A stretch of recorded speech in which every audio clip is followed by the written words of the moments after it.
এটা নতুন দিন, এটা নতুন যাত্ৰা আৰু এখন নতুন ঠাই। সকলোকে মোৰ অন্য এটা শ্বৰ্টছলৈ স্বাগতম জনাইছোঁ।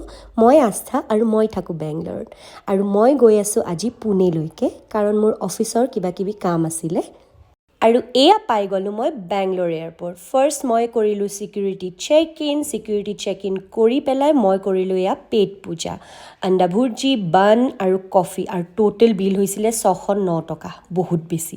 তাৰ পাছত মই কৰিলোঁ এয়া বৰ্ডিং কৰি উঠি আৰু এয়া পাই গ'লোঁ মই পুনেত মই 12:30মান বজাত লেণ্ড কৰিছিলোঁ, আৰু লেণ্ড কৰিয়ে ফাৰ্ষ্ট বেগ লৈ ওলাই আহিলোঁ, কাৰণ মোৰ কেব অলৰেডি বুকড আছিল, যিহেতু এইটো মোৰ অফিচ ট্ৰিপ হয়। কেব অহাৰ পিছত ডাইৰেক্ট মই গুচি গৈছিলোঁ হোটেললৈ, আৰু এয়া হোটেলত চেক ইন কৰি উঠি এইটো মোৰ হৈছে হোটেল ৰুম। মই আছিলোঁ আইবিজ পুনে হিঞ্জাবাৰীত। এই আইবিজখন আমাৰ অফিচৰ পৰা নিচেই ওচৰত, সেইকাৰণে এই হোটেলখনে বুক কৰা হৈছিলে। আৰু এইটো হৈছে মোৰ ৰুমৰ পৰা ভিউ। পুনেত আমাৰ এটা ইভেণ্ট আছে, পুনেৰ লোকেল স্কুলত মই যাম, গভৰ্ণমেণ্ট স্কুলত, আৰু সকলোবোৰ চাই থাকিবলৈ মোৰ চেনেলটো ছাবস্ক্ৰাইব কৰি দিব নাপাহৰিব।